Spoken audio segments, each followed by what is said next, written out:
Okay, it looks like we're on today, guys. So anyways, I was talking with a couple people. They would like to do some crappie fishing and different things like that. And I was talking and I wanted to do a fly tying video. And this is the original video I was going to do, was tying this fly right here, a woolly bugger. And it's probably the most common trout fishing fly. I mean, if I had only 5 or 6 different varieties of flies in my box, a woolly bugger would be one of them. We're not doing a woolly bugger today. I tried to do that video and film it, and it was too blurry. So I'm hoping comes out better. But that's a woolly bugger, and it catches damn near everything in fresh water. I mean, within reason. I mean, if you make this in a bigger hook, you could probably catch pike and bigger fish with it. But this little guy in about a size 6 or a size 8 or a 10 hook will catch all your bass, trout, all that stuff. So, but anyways, we'll do more of a talking. Today, what I want to do is I want to do a thing on crappie jigs. So here is a crappie jig that I made, and I sent that over to let's see if I can get this contrast here on it. This is a little crappie jig. This is a 1/32 ounce, I think, crappie jig that I made. So he's got little sparkles, flash of boo in the tail, and I made that. And I'm going to make some of these up for Jim Maine in Missouri, and Sal said he wanted some, and so did Marty Youngbear. So I got some tying to do. So let's get started on this. Let me move this camera down a little bit so you can see what I'm actually doing here. I'm hoping you guys can really see a lot of what this is and that. Let's see, that looks pretty good. I don't want everybody seeing a whole bunch of my neck. Oh, that should be good. Okay, so we gotta get a jig head. Now, a lot of these jig heads will have they'll have this little white tab on there. I don't know if you can see that. There's a white tab. Let me grab my little pointer here. Okay, I got this little needle thing. There's this little white tab or a little notch on these jigs when you buy them from the store pre-painted. I generally snip that little nub off because I don't need it, and it just builds up too thick on the jig. So I just snip that off usually. So I have one ready to go that I've already snipped the little nub off. Now I could tie this in the vise like this, but it would be more difficult. It's a lot easier to tie this jig with the head of the jig pointing down, and you want to put it in the vise so that the tip of the hook is not exposed. You want to clamp that down in the vise just like that. Hope you can see that. Okay, you can see it as soon as I take my hands away. See, it disappears in the whiteness of my hands. So now I get my spit bottle out. So now everything on a crappie jig, you have different components to it. You have a tail to it. You have the body, the little pulsating legs in there. So what we have to do now is we're going to take, because I don't have chartreuse flashabou. So actually, let me think. Is that going to work? That should be long enough. If I take the feathers from here. So what I'm going to do is I'm going to pull these barbels off, and this is what's going to make my tail. Now normally I do this on one side only, but I think what we're going to do is we're going to do it this way. I just pulled off both sides at the same time, and it looks like I might not have enough tail material, so I'm going to pull a little more off of here. Just pinch it between my fingers and pull it off. And these are the barbels from the chicken saddle hackles that you use for making the legs on a lot of flies and stuff like that. I'm just cheating here and trying to use these barbels to have something that looks like a tail on the back of this jig. So anyways, see, I got a pretty full bunch of feathers there. Actually, you know what? I'm getting too excited here. I didn't even wrap the thread on here yet. So hold on. Let me get one of my little gizmos. This is a thing you can get at any electrician's hobby, like Radio Shack. I don't know I don't know if they still have a place like Radio Shack anymore, but this is a hackle gripper. And what I'm going to do, because I'm going to save these, because that's going to be my tail, and I don't want to lose it. So see how I did that? I kept it on there, pinched. So now I got hands free. I can get my thread, and I'm just going to use black thread. It doesn't really matter for most fishing jigs. I mean, maybe a trout might have a concern about that, but not me. So what I'm going to do is I'm going to wrap up here by the head of the jig, and I'm just going to kind of get some wraps on there. I got to build this up a little bit here. So this is going to give us a non-slip surface too. So when we start tying these things onto the fly, it doesn't, the pieces that we tie onto the jig or the fly doesn't flop around. That's what I'm trying to say there. So we're going to work our way down just to the bend of the hook. And we're going to cut this. And I didn't put, I got a little piece of paper towel over here I'm going to use for garbage. So now I just got to tighten that top just a little bit. So now I'm going to put my spitter bottle over here because it's going to be a lot easier. I'm going to be spitting a lot in this video, I think. So anyhow, so what we're going to do, we got to find our little tail that we're going to have here. Okay. And I think that's going to be pretty good right there. I think I can make it a little more. So now what I'm going to do is I'm going to get this tail so it's kind of about the length of the rest of the jig. I want it to trail out just about almost the length. So the tail from this bend of the hook should be about as long as the body of the fly. So that's what we're going to do. So now, by the way, if you didn't know, this is a thread bobbin for fly tying. And how this works is it holds the thread, it puts a little tension on there, and it keeps it so you can wrap. Okay, so I got my little bit of a tail there. I'm going to wrap these barbels down, and I'm going to go almost up to where the eye is of this thing. The reason why is because if I just tied these little barbels for the tail on right there and just cut the barbels off on the ends right there, I wouldn't have much holding that tail on. And crappies, and you'll find out when you fish with these little jigs, they catch everything. I catch bass, I catch all sorts of fish with them. So now that we've tied this off, now we got to go back to the original point where we tied our tail on. So we're chasing our tail again. So yeah, we're going down here, and we're getting right down near the edge of that tail. And the other important thing we want to get in here that I noticed really helps on these flies is I use this sparkle flash or flashaboo. So what we're going to do is we're going to kind of separate a few strands of this. Not a lot, just a few strands. We don't need a huge amount on there. I mean, you could put a little bit more on there. I just want a little bit in there. So I'm going to get this a little bit on the longer side because I know my tail's a certain length, and I know that I gotta have a little extra. And I might have some of this flashaboo trail out a little bit past where my actual tail is. And the reason being is that the more motion you have in this, the better it's going to attract fish. Crappie and that, you don't have to worry so much with crappie. Maybe with bluegill, you might have a trouble with them trying to get all this jig in their mouth. But if I tied this in an even smaller size jig, it would probably work even better yet. So I'm going to tie some more of this flashaboo down before I cut it off.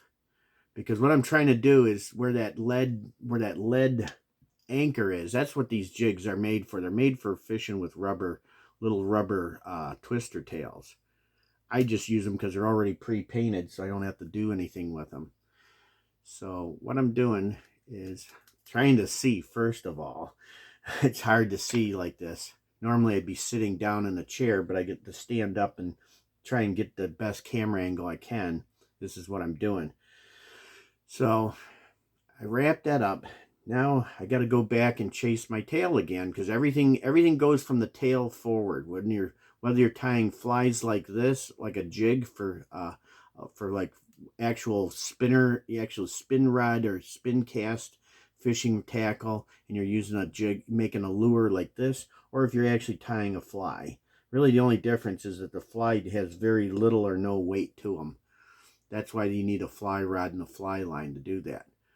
But you can use just about any fly that fly fishermen would use on a fly rod. You can use just about any of those flies using a clear casting bubble. And a lot of them, you can open them up and put a little water in them to give them some weight.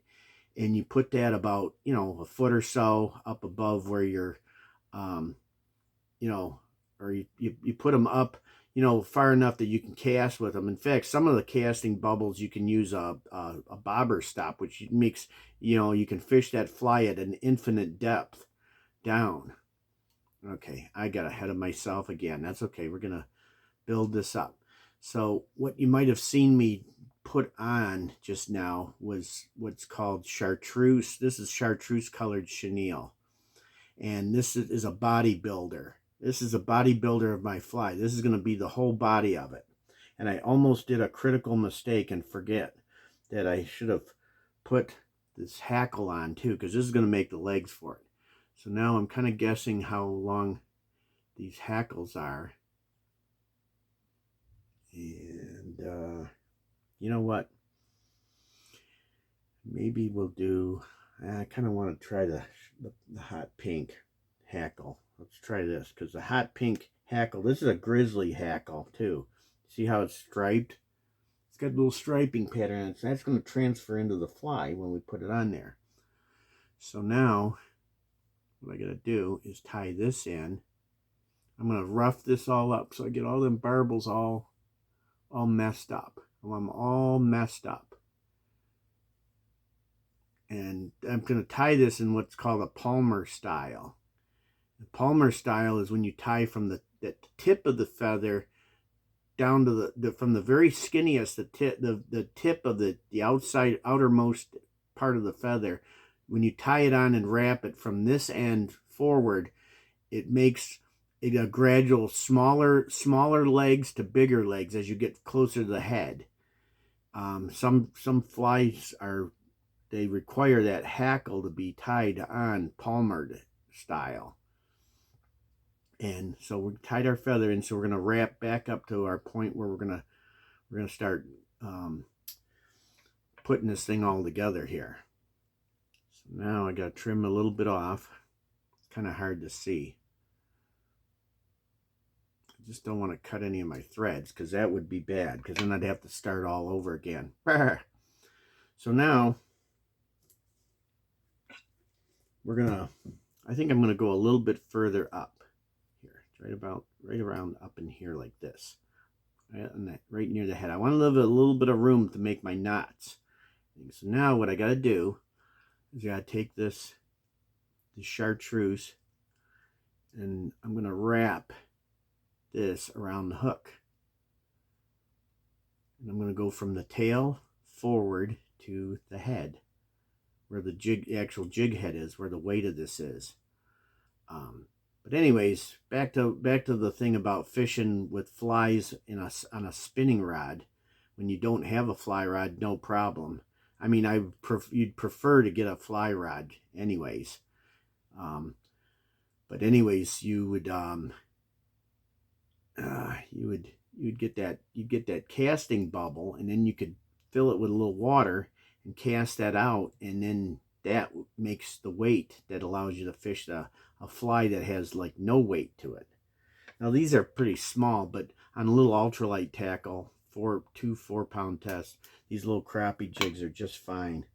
That's a little piece of this chenille. I'm going to save that. I usually save some of these pieces because I can reuse them again on the other flies that are smaller. So now what we're going to try and do is we're going to try and do something fancy with this little spinny deal. I don't know if you can see it, but what this is it's basically a little, let's see, it's a little clipper, and you squeeze it and it opens up. We're going to try and grab that feather, and this is, in theory, is going to swivel, so we can tie. So what we're going to do is we're going to hook this feather right about there. Now, I want a nice meaty part of the feather to do this on. Now what I'm going to do is I'm going to start wrapping that hackle around the shank on top of the chenille that we just did. And as I'm doing this, I'm watching, so I don't want any of these little barbels from the hackle feather to get folded down and get tied down on the other thing. So as I'm wrapping this, I'm also watching and making sure that everything's good. If it's good, it's good. So now we're up here near the top. And now we get to get rid of this little swivelly do thing, swivelly diggly do thing. And we're going to take our thread. We're going to wrap around this hackle so we can hold it down right by the head. So I'm going to hold some of these hackles back so I don't want to tie them into it like that. And then what we're going to do is we're going to leave this. The bobbin's always spin. That keeps tension on the thread so nothing comes undone. And we're going to come in here with these are ice tempered anvil scissors. These are very fine scissors. Oops, damn it, for fly tying. That's okay, I don't need them. I got this pair of scissors for the rest of the job. So anyways, now what we got to do is we got to put a knot on the end of this. And normally some people will say you got to put a little clear lacquer on there, like nail polish on it to hold it in place. I usually don't, because usually a lot of my flies, you know, they don't come apart very often. And if I do lose them, get them snagged up on a stick or something, you know, and they break them off, I mean, I'm just saving that extra step. I'm not doing it. So this is a Mattarelli whip finisher. I don't know if you saw, but I hooked the line on, so it basically makes like a triangle. And every time I loop around, it rotates. And then to make the knot, I let the line go pop off of there, and I pull on my bobbin like this until I get it snugged down, and I snug it down like that. And then I'll do it again. I take that little tiny hook and I hook it. I go from underneath that, roll the rest of the tool up and come over the top of the thread like that. And then you come out, and that makes your triangle of thread. And then you just go boop, boop, boop. You just keep going around and around as long as you got more thread. And you can feed thread to this triangle from what you got on in your left hand if you're right-handed tire. So anyways, I popped that off, and there she is. Beautiful little gizmo there. And we're gonna snip that thread off like that. Like I said, I could put lacquer on this knot here, but it's not necessary. You know, I mean, if you're fishing for crappie around, you know, sticks and branches, you might get these snagged up once in a while and have to break one off anyway. So why go the extra trouble? So anyhow, this is the product right here. I pop it out of here, and you can see it's got that nice tail on it. Let me get it in the camera light. And it's got that chartreuse and pink. I'll probably make some up for the boys. You know, anybody that on the channels that wants some of these. And I'm gonna tie them up in a couple different colors. This is a white head, chartreuse and pink right here. And this one's a chartreuse, everything chartreuse on this. And I'll probably make some oranges and some white. White's always a good color. Maybe a pink. If I can find some with pink painted heads and do a all white body or something like that, do that. Or maybe a chartreuse and like black hackle, black feathers. Now just be like chartreuse and black. Those are good colors for crappies. And bluegill. I mean, anything that a crappie will hit, a perch or a bluegill. Rock bass, you know, smallmouth bass, largemouth bass, just about anything grabs these things. Even as small as they are, I've caught like 3-4 pound bass on these little guys. You know, it's just shocking how they'll, you know, fish when they're hungry, or when they want to investigate something, they'll just snap out and grab it. So anyhow, hope you enjoyed the video.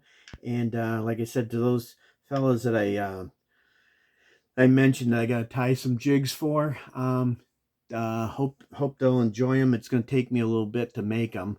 It's my work schedule and everything. But anyhow, have a good one, and I'll see you on the next one. And like, share, subscribe, and comment, please. All right. Talk at you later. And good fishing, and good arrowhead hunting, good flint nap, and good outdoor anything. Get out there and have fun.